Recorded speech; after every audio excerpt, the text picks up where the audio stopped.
దేశంలో ఎల్పీజీ కొరతపై ప్రధాని మోదీ సర్కార్ అబద్దాలు చెబుతోందన్నారు రాజ్యసభ విపక్ష నేత మల్లికార్జున ఖర్గే.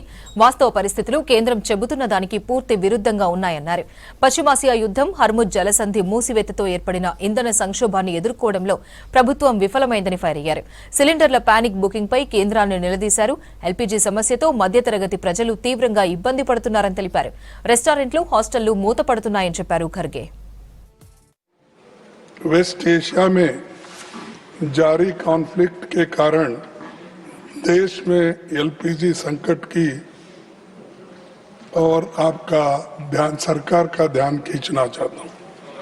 एलपीजी संकट को पूरे देश में हाहाकार मचा हुआ है।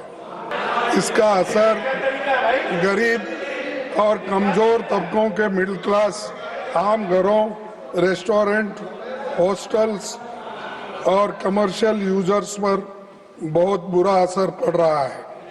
भारत अपना कुल एलपीजी जरूरतों का करीब 60% इंपोर्ट करता है। इसमें भी 90% इंपोर्ट्स स्ट्रेट ऑफ हॉर्मुज के रास्ते होता है। इस लिहाज से मौजूदा हालात डोमेस्टिक अवेलेबिलिटी और प्राइस स्टेबिलिटी दोनों के लिए गंभीर चिंता का विषय बन गया है। देश के करीब हर हिस्सों में इसका असर पड़ रहा है और घरों में लोग परेशान, छोटे छोटे ढाबे वाले, रेस्टोरेंट्स, हॉस्टल्स सब पर असर गिर रहा है। कम्युनिटी किचन्स से लेकर सभी रसोई तक बंद है। पर ही एमईसीएम भी और दूसरे कमर्शियल यूजर्स को भी एलपीजी सिलेंडर्स में मिलने की भारी दिक्कत हुई है। ये चिंता की बात है कि कई एस्टैब्लिशमेंट ने अपने ऑपरेशन सीमित बंद कर दिए हैं। कुछ ऊंचे दामों पर 5,000 प्रति सिलेंडर से अधिक कीमत पर खरीद कर रहे हैं। हमारे माननीय पेट्रोल मंत्री जी ने लोकसभा में दावा किया एलपीजी की कोई कमी नहीं है।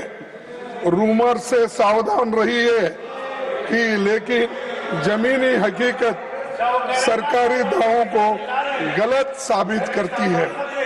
सभापति जी, जब सरकार भारतीय नागरिकों को ईरान में एडवाइजरी जारी कर रही थी कि स्थिति बिगड़ सकती है, तो उसे ये साफ करना चाहिए था इसका असर क्रिटिकल मैरीटाइम रूट्स और एनर्जी सप्लाईज पर भी पड़ सकता है।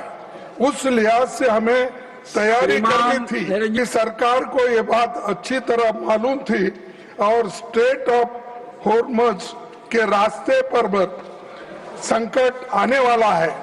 इसीलिए एलपीजी इंपोर्ट्स एडवांस प्लानिंग और अल्टरनेटिव अरेंजमेंट्स समय से पहले किए गए होते तो आज इतनी बुरी हालत नहीं होती।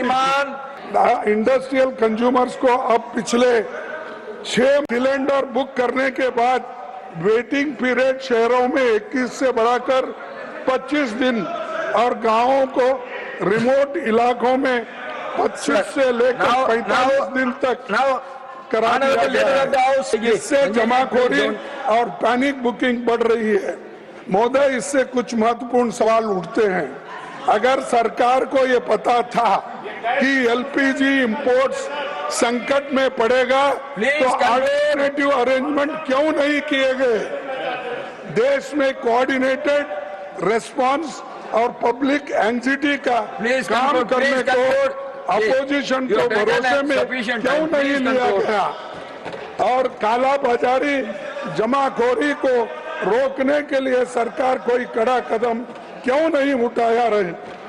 सभापति जी, ये संकट हमारे प्रबंधन की दयनीय हालत ही नहीं बल्कि फॉरेन पॉलिसी और एनर्जी पॉलिसी की कमजोरी भी ये बताता है। सरकार की ये जिम्मेदारी है गरीब और मिडिल क्लास और गरीब तबके के लोग और छोटे मोटे व्यापारी को एलपीजी की स्थिर, सुलभ और किफायती उपलब्धता कराया जाना चाहिए।